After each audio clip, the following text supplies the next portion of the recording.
नमस्कार दोस्तों, स्वागत है आपके अपने YouTube चैनल परफेक्ट स्टडी पर। आज है 11 दिसंबर 2020 और 11 दिसंबर 2020 से करंट अफेयर के जितने भी इम्पोर्टेंट क्वेश्चन बन सकते हैं सारे हम इस वीडियो में डिस्कस करेंगे।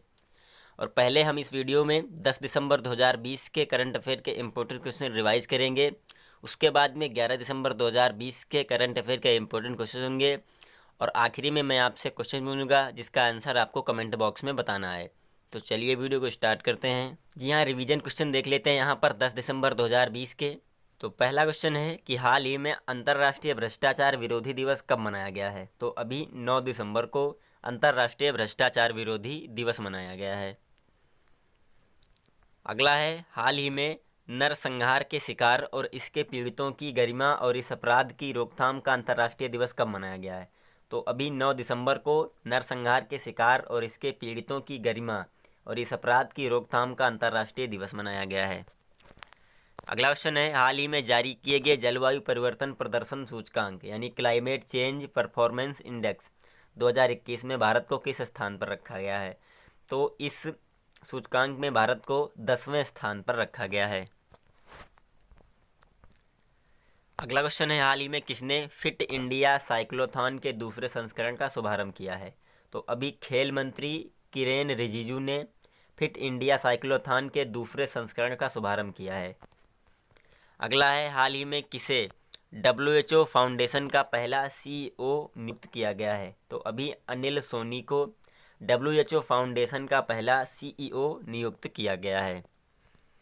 अगला क्वेश्चन है, हाल ही में किसने भारत में जैव ईंधन विकास के लिए $2.5 मिलियन की तकनीकी सहायता को मंजूरी दी है। तो अभी एशियाई विकास बैंक यानी ADB ने भारत में जैव ईंधन विकास के लिए $2.5 मिलियन की तकनीकी सहायता को मंजूरी दी है।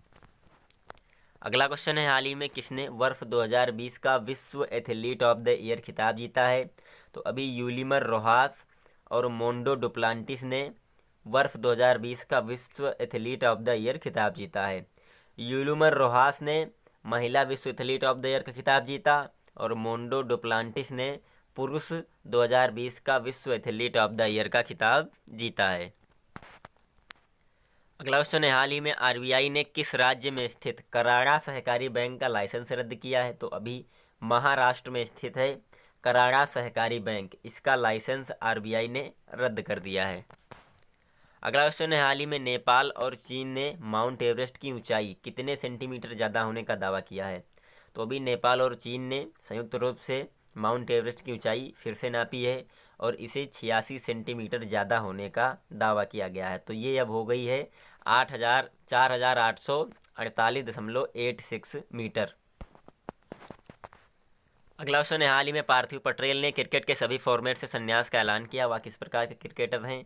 तो ये एक विकेट कीपर बल्लेबाज थे पार्थिव पटेल, इन्होंने संन्यास का ऐलान किया है क्रिकेट के सभी फॉर्मेट से। अगला क्वेश्चन है, हाल ही में ग्वालियर और ओरछा यूनेस्को के विश्व विरासत शहरों की सूची में शामिल हुए हैं। ये भारत के किस राज्य में स्थित हैं। तो ये मध्य प्रदेश में स्थित है। ग्वालियर और ओरछा, इनके किलों को यूनेस्को के विश्व विरासत शहरों की सूची में शामिल किया गया है।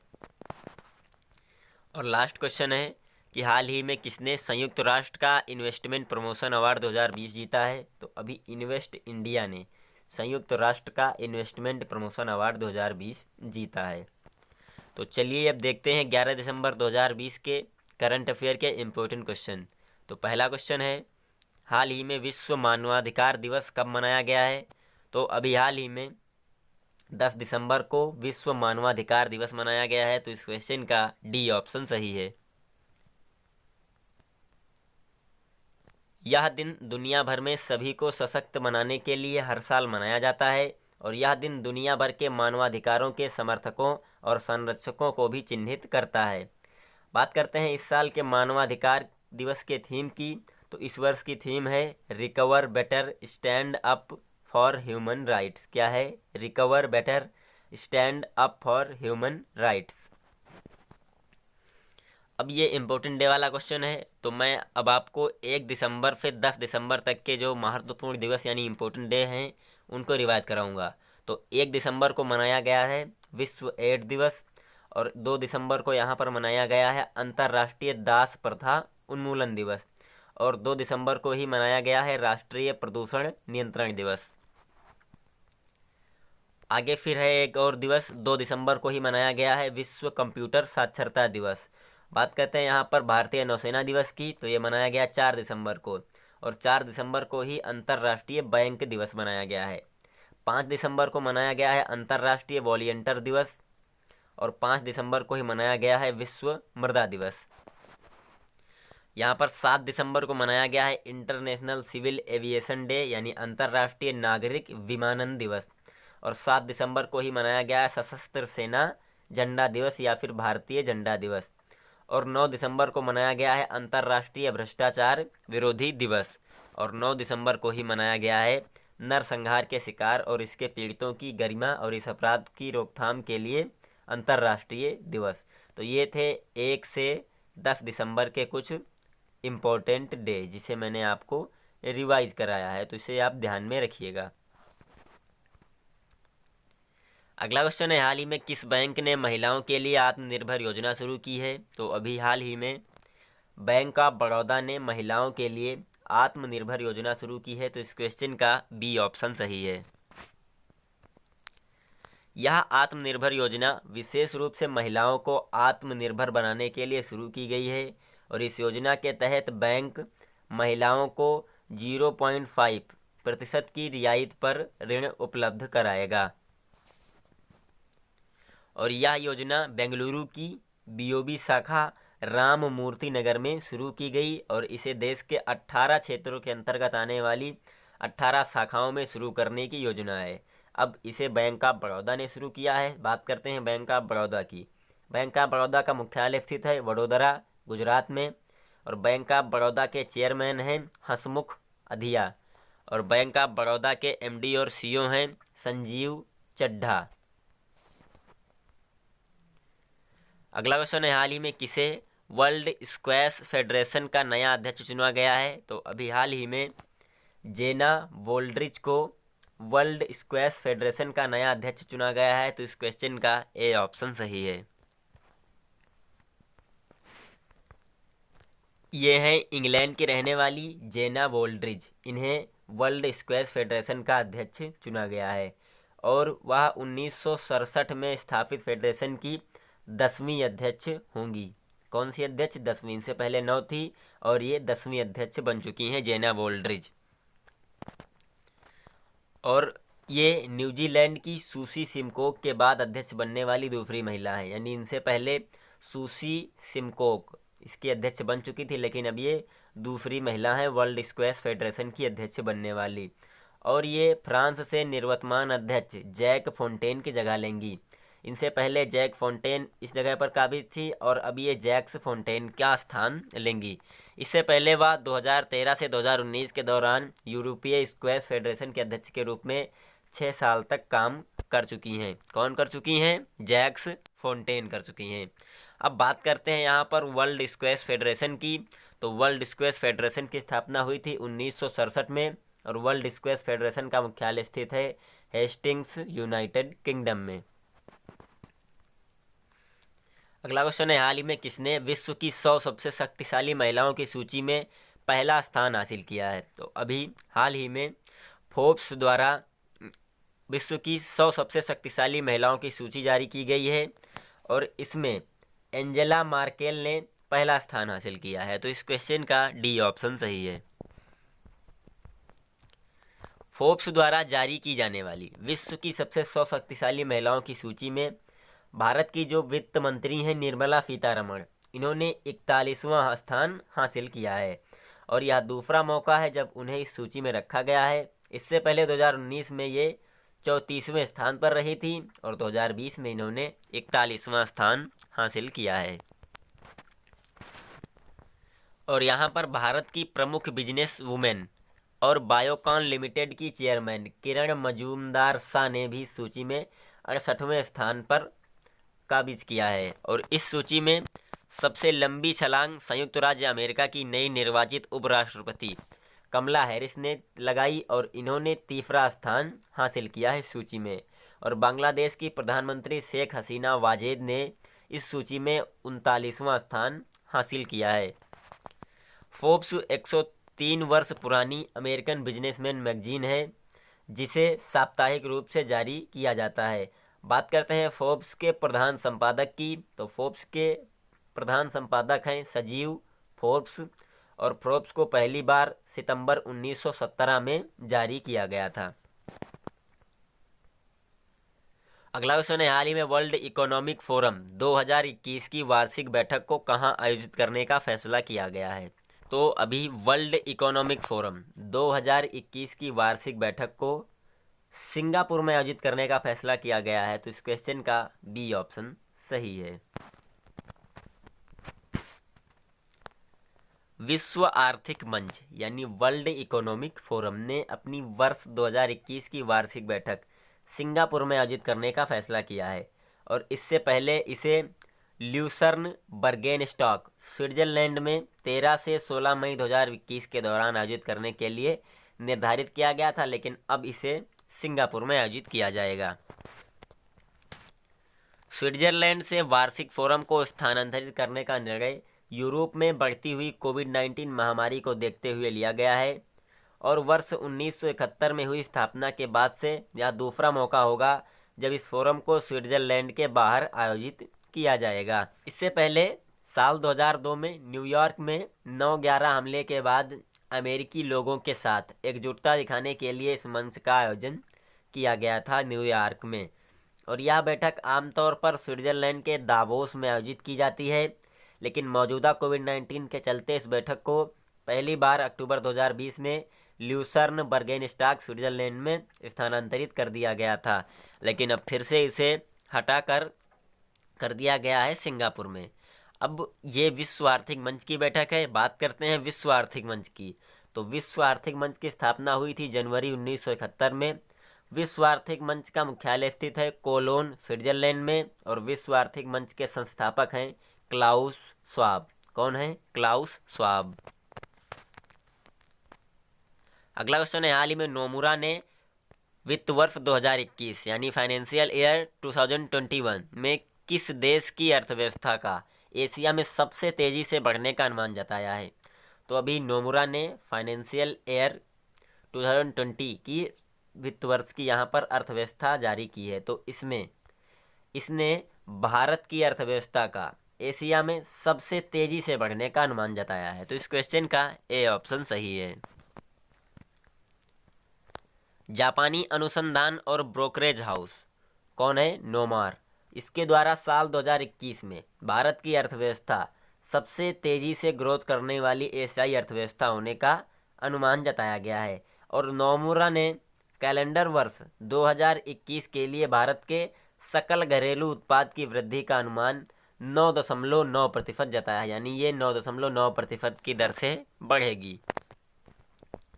वहीं कैलेंडर वर्ष 2020 में भारत के सकल घरेलू उत्पाद ग्रोथ को -7.1% रहने की संभावना जताई है, लेकिन 2021 में यह बढ़कर हो जाएगी 9.9%, और 2020 में इसकी संभावना -7.1% रहने की उम्मीद जताई है। किसने? नोमुरा ने।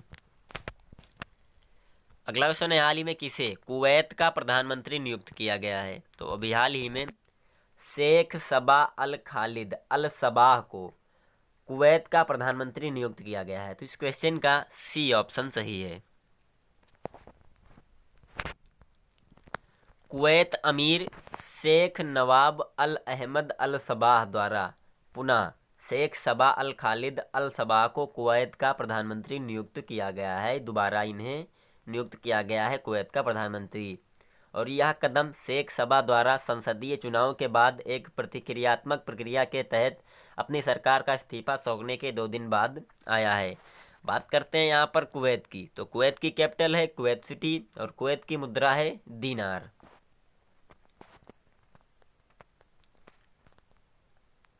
अगला क्वेश्चन है, हाल ही में किस देश को 2023 इंडियन ओशियन आइसलैंड गेम्स की मेजबानी सौंपी गई है?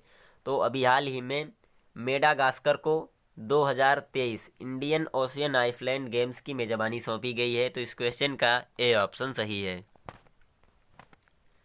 मेडागास्कर को कोविड-19 महामारी के चलते मालदीव में आयोजित होने वाले 2023 इंडियन ओशियन आइसलैंड गेम्स की मेजबानी सौंपी गई है और इस आयोजन का जिम्मा पिछले साल मालदीव को सौंपा गया था, लेकिन इंडियन ओशियन आइसलैंड गेम्स महासंघ के सदस्यों ने इन खेलों को मेडागास्कर में ट्रांसफ़र किए जाने के लिए मतदान किया, तो अब इसे मेडागास्कर में ट्रांसफ़र कर दिया गया है। यह निर्णय मालदीव में कोरोना वायरस संकट के दौरान कार्यक्रम के आयोजन में सामने आ रही चुनौतियों के परिणाम स्वरूप लिया गया था। तो अच्छा बात है मेडागास्कर की। तो मेडागास्कर की राजधानी है एंटानानारिवो। क्या है? एंटानानारिवो। और मेडागास्कर की मुद्रा है मालागासी एरीरी। मेडागास्कर की मुद्रा क्या है? मालागासी एरीरी। और मेडागास्कर के राष्ट्रपति हैं एंड्री राजोलिना। कौन है? एंड्री राजोलिना। अगला क्वेश्चन है, हाल ही में किसे इंटरनेशनल गोल्फ फेडरेशन की नई अध्यक्ष के रूप में चुना गया है? तो अभी हाल ही में एनिका सोरेनस्टैम को इंटरनेशनल गोल्फ फेडरेशन की नई अध्यक्ष के रूप में चुना गया है। तो इस क्वेश्चन का सी ऑप्शन सही है। इंटरनेशनल गोल्फ फेडरेशन यानी आईजीएफ ने एनिका सोरेनस्टैम को नया अध्यक्ष चुना है और इनकी नियुक्ति 1 जनवरी 2021 से प्रभावी होगी और वह वर्तमान जो है इंटरनेशनल गोल्फ फेडरेशन की अध्यक्ष पीटर डासन की जगह लेगी, जो 10 साल तक संगठन का नेतृत्व और सेवा करने के बाद पद से हट रहे हैं। सोरेनस्टैम एलपीजीए टूर की 72 बार विजेता और स्वीडन की पूर्व नंबर 1 की खिलाड़ी हैं। बात करते हैं अंतर्राष्ट्रीय गोल्फ फेडरेशन की। तो इसकी स्थापना हुई थी 1958 में। अंतर्राष्ट्रीय गोल्फ फेडरेशन का मुख्यालय स्थित है लॉजेन, स्विट्जरलैंड में। और यहाँ पर एक इम्पोर्टेंट फैक्ट है कि गोल्फ 112 साल बाद 2016 में फिर से ओलंपिक खेल बन गया है। अगला क्वेश्चन है, हाल ही में फिंच रेटिंग ने चालू वित्त वर्ष के में भारत की जीडीपी कितने फीसदी रहने का अनुमान जताया है? तो अभी फिंच रेटिंग्स ने चालू वित्त वर्ष में भारत की जीडीपी -9.4% रहने का अनुमान जताया है। तो इस क्वेश्चन के सभी ऑप्शन सही हैं। फिंच रेटिंग्स ने अपने ग्लोबल इकोनॉमिक आउटलुक में जारी भारत के जीडीपी वृद्धि दर अनुमान को संशोधित किया है और फिंच ने चालू वित्त वर्ष 2020-21 में भारतीय अर्थव्यवस्था के अपने पूर्वानुमान को -10.5% को घटाकर अब -9.4% रहने का अनुमान जताया है। इसके अतिरिक्त फिंच ने वित्त वर्ष 2022 में भारत जीडीपी वृद्धि दर 11% और वित्त वर्ष 2023 में 6.3% रहने का अनुमान जताया है। अगला क्वेश्चन है, हाल ही में किसने नर्मदा पुनर्स्थापना परियोजना के लिए आईआईएफएम भोपाल के साथ समझौता किया है? तो अभी हाल ही में एनटीपीसी ने नर्मदा पुनर्स्थापना परियोजना के लिए आईआईएफएम भोपाल के साथ समझौता किया है। तो इस क्वेश्चन का बी ऑप्शन सही है। विद्युत मंत्रालय के अंतर्गत आने वाले सार्वजनिक उपक्रम राष्ट्रीय थर्मल विद्युत निगम limited, national thermal power corporation limited, NTPC की फुल फॉर्म क्या है? National thermal power corporation limited. तो एनटीपीसी ने नर्मदा प्राकृतिक सौंदर्य पुनर्स्थापना परियोजना के कार्यान्वयन के लिए भोपाल स्थित भारतीय वन प्रबंधन संस्थान आईआईएफएम के साथ एक समझौता ज्ञापन यानी एमओयू पर हस्ताक्षर किए हैं। आईआईएफएम भोपाल पर्यावरण, वन और जलवायु परिवर्तन मंत्रालय के तहत सरकार से सहायता प्राप्त एक स्वायत्त संस्थान है। तो बात करते हैं यहाँ पर एनटीपीसी की। तो एनटीपीसी की स्थापना हुई थी 1975 में। एनटीपीसी का मुख्यालय स्थित है नई दिल्ली में और एनटीपीसी के निदेशक हैं पंकज श्रीवास्तव। कौन है? पंकज श्रीवास्तव। अगला क्वेश्चन है, हाल ही में पीडब्ल्यूसी इंडिया ने युवाओं को आगे बढ़ाने के लिए किसके साथ साझेदारी की है? तो अभी पीडब्ल्यूसी इंडिया ने युवाओं को आगे बढ़ाने के लिए यूनिसेफ और युवा के साथ साझेदारी की है। तो इस क्वेश्चन का सी ऑप्शन सही है, उपरोक्त दोनों। परामर्शदाता फर्म पीडब्ल्यूसी इंडिया ने अगले 10 वर्षों में 300 मिलियन भारतीय युवाओं के उत्थान के लिए संयुक्त राष्ट्र बाल कोष, यूनिसेफ और युवा, जो कि भारत में जनरेशन अनलिमिटेड है, इसके साथ साझेदारी की है।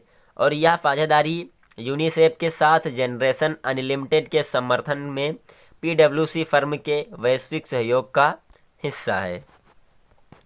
और इसका उद्देश्य है एक बहुसेक्टर साझेदारी है, जिसमें 2030 तक सामाजिक आर्थिक में काम करने के लिए स्कूल से 1.8 बिलियन युवा लोगों की मदद की जाएगी। तो ये वीडियो यहाँ पे ख़त्म होती है। अब बारी है आज के क्वेश्चन की। तो आज का क्वेश्चन है यहाँ पर कि हाल ही में किस बैंक ने पेमेंट सुविधाओं का विस्तार करने के लिए आई मोबाइल पे ऐप लॉन्च की है। इसका आंसर आपको कमेंट बॉक्स में बताना है और इसका सही आंसर बताने वाले पहले 5 स्टूडेंट्स का नाम अगले वीडियो में हम लेंगे। तो जल्दी से कमेंट करना ना भूलें इस क्वेश्चन का सही आंसर देने वाले 5 लोगों का नाम अगले वीडियो में लिया जाएगा। तो ये वीडियो अगर आपको अच्छी लगी हो, हेल्पफुल लगी हो, यूजफुल लगी हो, तब आप इस वीडियो को लाइक और शेयर ज़रूर कीजिएगा। और अगर आप इस चैनल पर नए हैं तो चैनल को सब्सक्राइब कर लीजिए और बेल आइकन दबाना ना भूलें। Thanks for watching.